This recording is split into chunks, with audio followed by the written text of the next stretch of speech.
శ్రీమాత్రే నమః. ఇప్పుడు గ్రహస్థితి రీత్యా మీ రాశి వారికి కనుక చూసుకున్నట్లయితే ఇక్కడ మీకు ఏంటంటే మీనంలో శని, కుంభంలో రాహువు, అదేవిధంగా వృశ్చిక రాశిలో ఉండేటువంటి గ్రహాల్లో ముఖ్యంగా ఇప్పుడు రవి, కుజులేమో ధనస్సులోకి వచ్చేస్తున్నారు మనకి ఈ పక్ష ఫలితాల్లో 16వ తేదీ నుంచి. అలా ఆల్రెడీ కుజుడు 7వ తేదీకే వచ్చేసాడు, కాకపోతే 16వ తేదీ నుంచి రవి కూడా వచ్చి మారుతున్నాడు అక్కడ. మరియు శుక్ర బుధులు కనుక చూసుకుంటే శుక్రుడు 20వ తేదీకి మారుతున్నాడు, అదేవిధంగా బుధుడు 29వ తేదీకి మారుతున్నాడు. ఇక కేతువు సింహరాశిలో ఉన్నాడు. అయితే మీ యొక్క రాశి వారికి ఈ యొక్క గ్రహస్థితి రీత్యా ఎటువంటి విషయాల్లో మీకు బాగా కలిసి వస్తుంది గుర్తుపెట్టుకోండి. ఏ ఏ విషయాల పట్ల మీరు జాగ్రత్త వహించాలి. ఇక్కడ ఒకటే జన్మజాతకంలో ఇలా ఉంది అంటే ఈ జాగ్రత్తలు వహిస్తే సరిపోతుంది అనేటువంటి అంశాలు. మరియు ఏ దేవత ఆరాధన చేస్తే మీకు బాగుంటుంది, చిన్న నామస్మరణ సరిపోతుంది అనేటువంటి విషయాలు చెప్తుంది నేనైనప్పటికీ కూడా చెప్పిస్తుంది సాక్షాత్ లలిత అమ్మవారిగా భావిస్తూ ఒక్కొక్కటిగా తెలుసుకుందాం.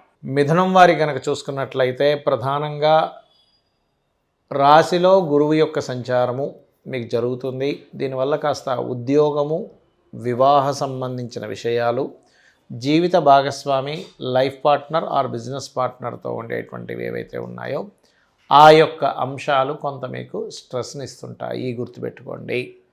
అలాగే మరొక విషయం ఏంటంటే ఇక్కడ గమనించినట్లయితే ఇక్కడ కుటుంబపరమైనటువంటి ధనపరమైనటువంటి విషయాల్లో ముఖ్యంగా మీకు 6వ స్థానంలో శుక్రబుధులు ఉన్నారు కాబట్టి అప్పులు లభిస్తాయి.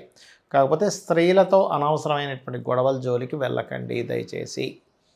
మీరు చేసేటువంటి ప్రయత్నాలు ఏవైతే ఉంటాయో కేతు 3లో ఉన్నందుకు ఎటువంటి ప్రయత్నాలు చేసేటప్పుడైనా కాస్త గణపతిని తలుచుకొని ప్రయత్నం చేయండి. హోమ్ లోన్స్ లభిస్తాయి, బిజినెస్ లోన్స్ కూడా లభిస్తాయి ఈ సమయంలో. అదేవిధంగా కాస్త స్త్రీలతో ఇందాక నేను చెప్పినట్టుగా అనవసరంగా ఘర్షణ యోగం చూపిస్తుంది. అందులో 6వ స్థానంలో ఎప్పుడైతే శుక్రుడు 7వ స్థానంలో అధిక గ్రహాలు ఉన్నాయో జీవిత భాగస్వామి విషయంలో, పార్ట్నర్స్ విషయంలో కూడా కొంత ఘర్షణ వాతావరణం చూపిస్తుంది. కాస్త దూర ప్రాంతాలకు వెళ్ళి విద్య అభ్యసించాలని చెప్పి ప్రయత్నం చేసేటువంటి వారికి చక్కటి ఫలితాలు రానున్నాయి. మరియు అదేవిధంగా గమనించుకున్నట్లయితే ఇక్కడ ఈ 7వ స్థానము ఏదైతే ఉందో 7వ స్థానంలో ఉండేటువంటి అధిక గ్రహాల మూలంగా మీకు మాత్రమే కాకుండా మీ జీవిత భాగస్వామికి కూడా కాస్త అనవసరమైనటువంటి ఘర్షణలు జరగనున్నాయి. కాబట్టి ఈ యొక్క విషయంలో కాస్త జాగ్రత్తగా ఉండాలి. ఉద్యోగ అవకాశాలు కూడా వస్తాయి. దశమంలో శని ఉన్నంత మాత్రమే ఇబ్బంది ఏం కాదు, కాకపోతే కాస్త వర్క్లో కాస్త ఎక్కువ స్ట్రెస్ ఉంటుంది. అదేవిధంగా వ్యాపార సంబంధించినటువంటి విషయాల్లో అభివృద్ధికరంగా ఉంది. వ్యాపార అభివృద్ధి అయితే అందులో ఎటువంటి డౌట్ లేదు. కాకపోతే మీరు కాస్త ఎక్కువ గణపతి ఆరాధన చేస్తూ ఉంటే ఏవైతే మీకు లాభాలు రావాలో ఆ లాభాల విషయంలో ఎటువంటి ఆటంకాలు కలగకుండా మరియు ఓం మాణిక్య మకుటాకార జానుద్వై విరాజితాయ నమః అనే మంత్రం చేయండి. తద్వారా మీకు ఉద్యోగ సంబంధించినటువంటి అంశాల్లో బాగుండడం కూడా జరుగుతుంది. ఇప్పుడు ఉన్నటువంటి గ్రహస్థితికి మీ యొక్క జన్మజాతకంలో కనుక ఇప్పుడు చూడండి పాపగ్రహాల యొక్క సంబంధం అధికంగా ఉంది. అయితే మీ జన్మజాతకంలో ఏ భావం బలంగా ఉందో ఆ భావానికి ఎటువంటి ఇబ్బంది ఉండదు. అంటే ఎలా తెలుసుకోవాలి అంటే ఒక పర్సనల్ చార్ట్ చూసినప్పుడు లగ్నం కనుక మంచి శక్తివంతంగా బాగుంది అంటే ఎట్టి పరిస్థితుల్లో మీకు ఇబ్బంది రాదు అని అర్థం చేసుకోవాలి. అంటే ఏమిటి లగ్న బలము అంటారు. దాన్ని ఎలా బలం చేసుకోవాలంటే మీ లగ్నాధిపతి ఎవరు, దానికి సంబంధించిన అధిష్టాన దేవత ఎవరైతే ఉంటారో అధిష్టాన దేవత సంబంధమైనటువంటి అనుష్ఠానం తీసుకోవడం మంచిది. దాని ద్వారా మనిషి ఎదుగుదల ఉంటుంది. ఇక ధనాధిపతి మీ జన్మజాతకంలో ధనాధిపతిని బట్టి మీకు ఏ వైపుని మార్గం ఉంది అంటే ఏ వైపుని వెళ్తే మీకు గృహ సంబంధించినటువంటి విషయంలో కానివ్వండి, అంటే ధన సంబంధించిన విషయంలో కానివ్వండి, అంటే గృహం అనేటువంటిది 4వ స్థానాన్ని చూస్తాము. అయితే ధనము ఏ రూపంలో ఉంది మీకు, ప్రతి ఒక్కరూ కూడా ధనవంతులే, కాకపోతే వాళ్ళకి ఏ రూట్లో ఉందో తెలియకపోవడం మూలంగా ఆ ధన సంబంధించినటువంటి విషయాలలో కాస్త ఇబ్బంది అనేటువంటిది ఎదుర్కొంటూ ఉంటారు, గుర్తుపెట్టుకోండి. అలాగే మరొక విషయం ఏంటంటే ఇక్కడ గమనించినట్లయితే ఇక్కడ ఈ యొక్క స్థానం ఏదైతే 4వ స్థానాధిపతి రెండవ స్థానాధిపతి నాలుగో సంబంధం కలిగినప్పుడు వాళ్ళకి ప్రాపర్టీస్ మూలంగా ధనం రావడం ఇట్లాంటివి కూడా జరుగుతుంటాయి. అయితే మీరు ఎప్పుడూ కూడా మీ జన్మజాతకంలో 3వ స్థానం కనుక బాగుంది అన్నప్పుడు మీరు చేసే ప్రయత్నాలు సాఫీగా అవుతాయి. అలా కాకుండా ఇప్పుడుండే గోచారం కనుక మీ 3వ స్థానాన్ని ఎక్కువ కనెక్ట్ అయితే మీ జన్మజాతకంలో 3వ స్థానంలో ఏ గ్రహం ఉందో ఆ గ్రహానికి సంబంధించిన పరిహార మార్గం చేసుకోవడం వల్ల మీరు చేసే ప్రయత్నాలు సక్సెస్ఫుల్గా అవుతాయి. చాలామంది ప్రాపర్టీస్ కొనుగోలు చేసేటప్పుడు కూడా అసలు వాళ్ళ పేరు రీత్యా ఎటువంటి డైరెక్షన్లో ఉంటే బాగుంటుంది అనేటువంటి తెలుసుకోకుండా ఏదో రఫ్గా అందరికీ తూర్పు ఉత్తరం బాగుంటుంది అంటారు కదా అనేటువంటి దాంతో తీసుకుంటూ ఉంటారు. అలా కాకుండా పర్టికులర్గా ఏంటంటే ఇక్కడ గమనించినట్లయితే ఈ గ్రహాల యొక్క స్థితిగతుల్ని గమనిస్తూ మీ పర్టికులర్గా మీ యొక్క తూర్పు దక్షిణము పడమర ఉత్తర వాటిల్లో ఉండేటువంటి స్థానాలను బట్టి ఇక్కడ ఏంటంటే జన్మజాతకంలో ఎటువంటి గ్రహస్థితి కలగనుంది అంటే ఎటువంటి గ్రహస్థితి కలిగి ఉంది, తద్వారా మీరు ఏ డైరెక్షన్లో తీసుకుంటే బాగుంటుంది అనేటువంటిది ఉంటుంది.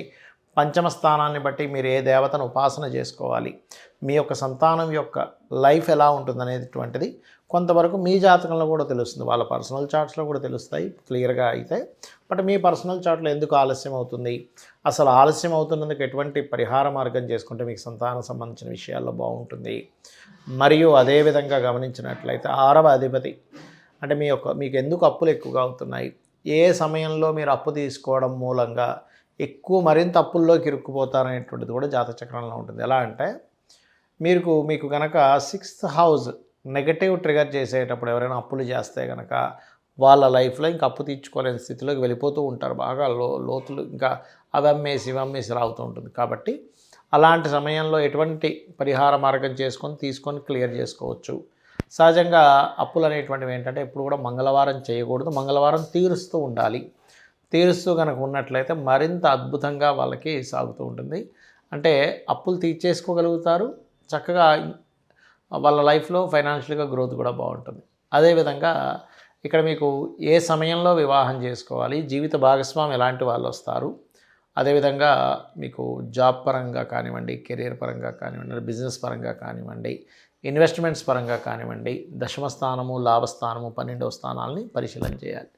అయితే ఎప్పుడైనా ఒకటే గుర్తుపడ, మనకి జన్మజాతకం లేదు కానీ జన్మజాతక చక్రరీత్యా మనకి ఏం చేసుకోవాలో తెలియట్లేదు, అప్పుడు ఏం చేయాలి అంటే ఒకటే గుర్తుపెట్టుకోండి, మీకు ఫైనాన్షియల్గా బాగా ఇబ్బంది వస్తుంది.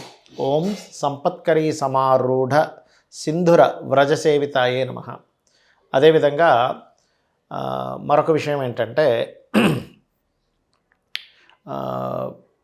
కొంతమందికి సంతాన సంబంధించిన విషయాలు ఇబ్బంది ఉంటుంది. అలాంటప్పుడు దిగంబర శ్రీ పాదవల్లభ దిగంబర అనే నామస్మరణ ఎక్కువగా చేసుకుంటూ ఉండాలి.